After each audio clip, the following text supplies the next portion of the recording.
Hello friends, welcome to my YouTube channel study with Annie. मेरे YouTube channel का नाम है एंड बहुत बहुत स्वागत है आपका मेरे ये चैनल में। आज की इस वीडियो में मैं पार्ट सेकंड लेके आई हूँ आपके लिए। ये part first chapter first matter in our surroundings का क्लास 9th के पार्ट फर्स्ट मैंने बना रखा है पहली वीडियो में। जिन्होंने पार्ट फर्स्ट नहीं देखा है तो रिक्वेस्ट है पहले वो पार्ट फर्स्ट देख लें, फिर पार्ट सेकंड देखें। ये पार्ट सेकंड बनाया है मैंने। पार्ट फर्स्ट में मैंने आधा चैप्टर कवर करवा ही दिया था, पार्ट सेकंड और है। और मैं बहुत इजी नोट्स आपके लिए प्रिपेयर करती हूँ, बहुत ज़्यादा आसान नोट्स रहते हैं। आपको इन पढ़ने के बाद मतलब चैप्टर लगभग अच्छे से समझ आ ही जाएगा। और बस और मैं आपको वीडियो के लास्ट में इस पार्ट फर्स्ट में मैं नहीं कर पाई थी, पार्ट सेकंड में मैं आपके लिए इंपॉर्टेंट क्वेश्चन भी लाई हूँ। टोटल 11 क्वेश्चन है, वो आपने 11 क्वेश्चन कर लिए तो आपके बहुत ज़्यादा आप प्रिपेयर हो गए हैं एग्ज़ाम देने के लिए या टेस्ट देने के लिए चैप्टर फर्स्ट का मैटर इन आवर सराउंडिंग्स। और चलिए स्टार्ट करते हैं। पार्ट फर्स्ट में हमने ये सब देखा था। ये यहाँ तक हमने कवर कर ही लिया था। पार्ट फर्स्ट में हमारा आधा और बचा है, हाफ और हम कर लेंगे। Change of state of matter, water can exist in their 3 states of matter, solid में, लिक्विड में और गैस में। स्टेट्स ऑफ मैटर 3 टाइप्स के होते हैं, मैंने आपको बताया था। सॉलिड में आइस होती है, लिक्विड में वाटर होता है, गैस में वाटर वेपर होती है, भाप। तो सभी जानते ही हैं कि सॉलिड होता है और उसमें लिक्विड और गैस 3 टाइप के होते हैं। अब हमें थोड़ा सा और 2 टॉपिक पढ़ना है। Change in the physical state of matter can be done in 2 ways. Physical state होती है मैटर की, वो 2 वेज होते हैं उसको चेंज करने के। एक टेम्परेचर चेंज होने का, एक प्रेशर चेंज होने का।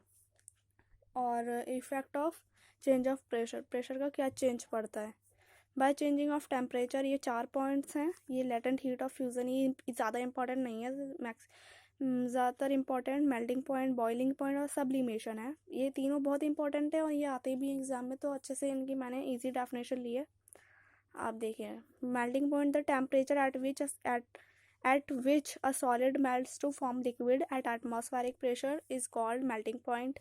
ये मेल्टिंग पॉइंट होता है। मेल्टिंग पॉइंट क्या होता है आपने समझा? वो टेम्परेचर होता है जो सॉलिड को पिघला के लिक्विड में बना दे एट एटमॉस्फेरिक प्रेशर में। सॉलिड जो है, आइस जो थी सॉलिड की, वो पानी बन गई, लिक्विड बन गई एटमॉस्फेरिक प्रेशर में, तो उसे हम मेल्टिंग पॉइंट कह देंगे।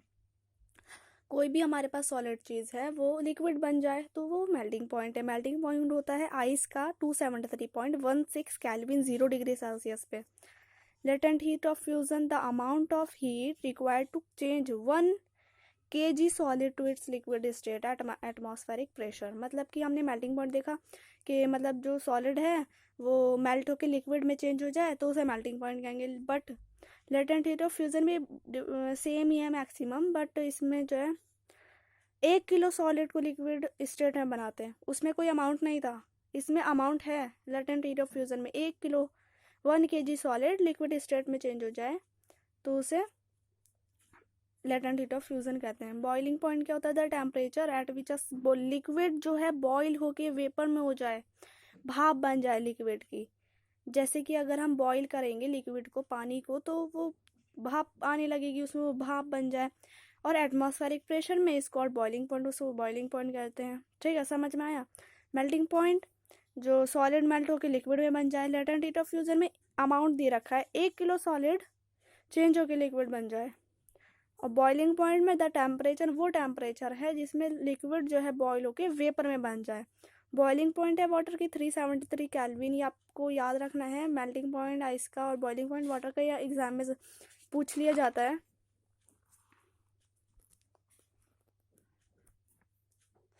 Solid state, liquid state, gaseous state. Solid state को अगर हम हीट करेंगे, मान लीजिए सॉलिड में हमने आइस ले ली, लिक्विड में वाटर, एंड गैस में गैस ही वाटर वेपर भाप। और सॉलिड स्टेट को अगर हमने हीट करा तो वो लिक्विड बन गया।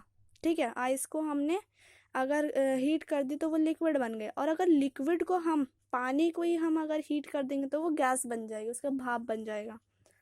अब इधर से आते हैं, गैस स्टेट को अगर हम फ्रीज करके कूलिंग करेंगे उसमें तो वो लिक्विड बन जाएगी।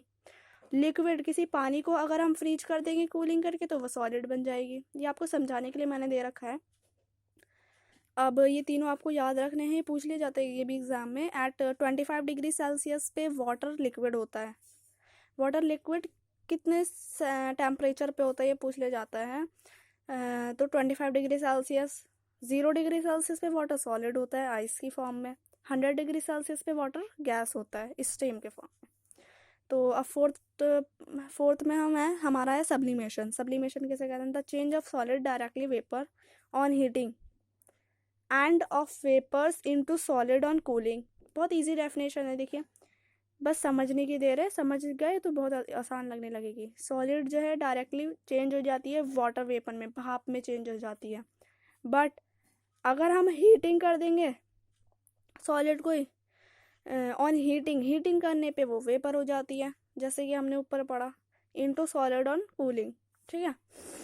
और अब सेकंड पार्ट है effect of change of pressure. इसके दो पार्ट हैं, मतलब दो भी नहीं है, बहुत बहुत इजी है ये। इवेपोरेशन आपको पढ़ना है, इवेपोरेशन की डेफिनेशन और उसके factors. Evaporation always cause cooling, ये भी इसके भी इवेपोरेशन ऑलवेज कॉज कूलिंग, ये भी इंपॉर्टेंट है। ये दो ही हैं बस इसके। इवेपोरेशन क्या होता है सबसे पहले ये देखते हैं।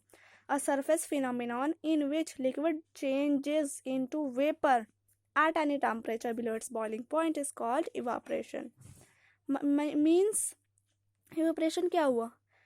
वो सरफेस फिनोमिनन है इवेपोरेशन इन विच लिक्विड जो है चेंज हो रहा है वेपर में, भाप में चेंज हो रही है लिक्विड किसी भी टेम्परेचर पे, बस उसका बॉइलिंग पॉइंट्स बहुत ज़्यादा बिलो है तो उसे इवेपोरेशन कहते हैं। इवेपोरेशन भाप ही हो गई।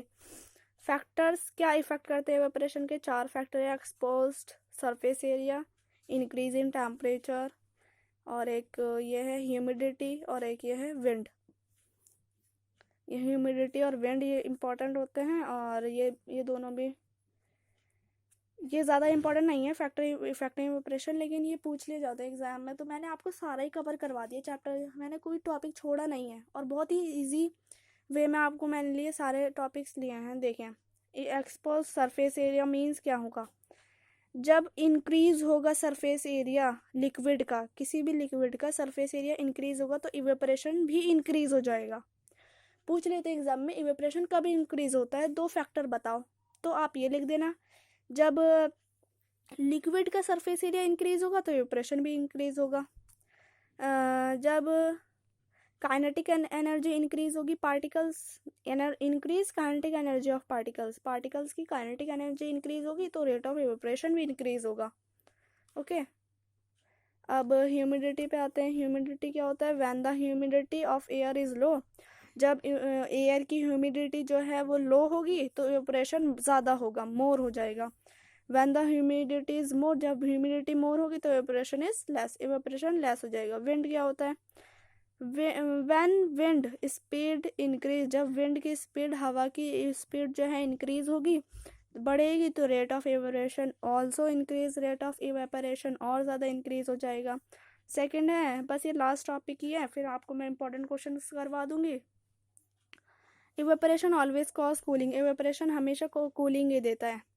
ये कैसे कह सकते हैं हम कुछ एग्जांपल्स लेते हैं। मैंने 2 एग्जांपल्स लिए, आपको बहुत आसानी से समझ आ जाए, और ये 2 एग्जांपल बहुत ज़्यादा मेन है आपके लिए, इम्पोर्टेंट है। आप इसको ज़रूर लर्न करिए, समझिए, और फिर ये एग्ज़ाम में भी पूछे जा सकते हैं।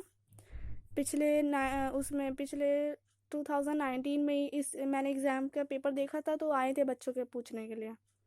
Van we put acetone on our hand, जब एसीटोन को हम अपने हाथ पे डालेंगे तो वो इवेपराइज्ड होके क्या टेक करेगा? हीट टेक करेगा, गरम फ्रॉम आवर हैंड, हमारे हाथ पे बहुत ज़्यादा गर्म होगा, हमारा हाथ गर्म हो जाएगा। And our hand feels cool, फिर हमारे हाथ पे इवेपराइज्ड होके वो कूलिंग आएगी, हमारा हाथ फील करेगा कूल, ठंडा फील करेगा। We should work cotton cloth, ये बहुत इंपॉर्टेंट है, ये इतना इंपॉर्टेंट नहीं था बट ये बहुत ज़्यादा इंपॉर्टेंट है। We should work cotton clothes in summer to keep cool and comfortable, ये पूछ ले जाता है। Why we wear cotton clothes in summer, ये क्वेश्चन हो जाता है तो हमें ये लिखना होता है, हम कॉटन के कपड़े क्यों पहनते हैं गर्मियों में? कोई रीज़न होगा ना, जब भी तो पहनते हैं। तो रीज़न सिंपल ये हमें गर्मी से बचने के लिए पहनते हैं, तो इसी को हम लिख देंगे थोड़ा साइंटिफिक वे में। We should wear cotton clothes in summer to keep cool, ठंडा ठंडा दिखने के लिए, ठंडा अपने आप को फील करने के लिए, कंफर्टेबल फील करने के लिए। As cotton is good absorber of water, cotton जो है बहुत अच्छा एब्जॉर्बर है वाटर का। So it absorb the sweat from our body, हमारी बॉडी से जो पसीना है, स्वेट, वो एब्जॉर्ब कर लेता है कॉटन, इसलिए पहनते हैं। एक्सपोज टू एयर, और एयर में एक्सपोज भी कर देता है। फॉर एवेपोरेशन ऑफ स्वेट दस कूल्स आवर बॉडी, सो ये एवेपोरेशन हमारे पसीने का, स्वेट का, हमारी बॉडी को ठंडा रखता है, इसलिए हम कॉटन क्लॉथ पहनते हैं। एक तो ठंडा फील करने के लिए, कंफर्टेबल फील करने के लिए। कॉटन बहुत अच्छा एब्जॉर्बर है वाटर का, और एब्जॉर्ब कर लेता है हमारे पसीने को बॉडी से, और बहुत अच्छा एब्जॉर्बर है, हमें बहुत अच्छा कूल फील होता है। बस ये सब आपको लिखना है 2 to 4 लाइन। अब हम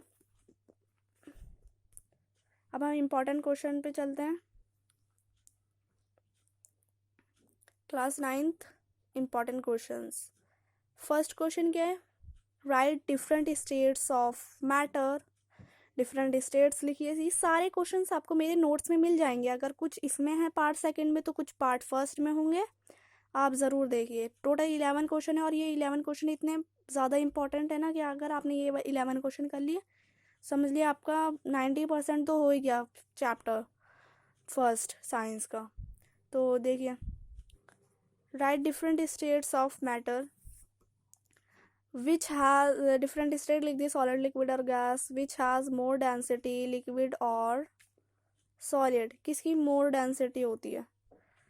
और what is the melting point of ice, melting point मैंने बताया है। व्हाट इज़ मैटर, मैटर क्या होता है, टाइनी पार्टिकल्स होता है, बहुत ज़्यादा स्मॉल टाइनी पार्टिकल्स मैटर होता है। Right 3 characteristics of particles of matter, continuously moving, ये मैंने लिखवाए थे। एंड अट्रैक्ट ईच अदर, और भी मैंने 3 आपको लिखवाए हैं, वो लिख दीजिए। Right 2 factor which will increase rate of evaporation. देखिए आगे ना, रेट ऑफ इवेपोरेशन इंक्रीज कैसे होती है, तो इस वीडियो में हमने बात करी है। ह्यूमिडिटी, विंड, और हमने 4 लिए हैं, आपको सिर्फ 2 लिखने हैं, 2 फैक्टर लिखने हैं आपको। व्हाट इज सब्लिमेशन, सब्लिमेशन क्या होता है। डिफाइन बॉइलिंग पॉइंट क्या होता है, मेल्टिंग पॉइंट क्या होता है, इवेपोरेशन क्या होता है। Change the temperature in Celsius scale, temperature 293 kelvin और 470 केल्विन, ये आपको इंपॉर्टेंट है। क्वेश्चन नंबर 9 ये आपको आना चाहिए। हम सेल्सियस में चेंज करना है, सेल्सियस स्केल में, तो कैसे चेंज करेंगे, हम कैसे चेंज करेंगे, आप कुछ सोच सकते हैं। हम ऐसे ही चेंज करेंगे। 293 केल्विन है, तो हम उसमें से 273 माइनस कर देंगे। सेल्सियस स्केल में चेंज करने का तरीका है, 293 में से 273 माइनस कर दो, और 470 में टू जितना ये था 273 माइनस कर दो, तो आ जाएगा आपका answer. Why do were cotton clothes in summer, ये क्वेश्चन है, मैंने अभी करवाया है पार्ट सेकंड में। क्यों पहनते हैं हम गर्मी में कॉटन के कपड़े। Why do we feel cold, क्यों हम ठंडा फील करते हैं जब हम एसीटोन को इधर और पाल पे। And right, and question number 11 last, right and compare the characteristics of states of matter, solid, liquid and gas, तीनों की आपको कैरेक्टरिस्टिक्स लिखनी है। बहुत इजी कैरेक्टरिस्टिक्स हैं, पार्ट फर्स्ट में मैंने आपके लिए बताई हैं। अगर आपको क्वेश्चंस अपने लिखने हैं, नोट करने हैं, तो नोट कर लीजिए। एंड अगर आपको वीडियो पसंद आई तो प्लीज़ मेरे चैनल को लाइक करिए और सब्सक्राइब करना बिल्कुल ना भूलें, और ज़्यादा से ज़्यादा शेयर करें ताकि और बच्चे भी इसको देख पाएँ और इजी नोट्स उनको मिल पाएँ। So goodbye and thank you देखने के लिए, और please subscribe to my channel.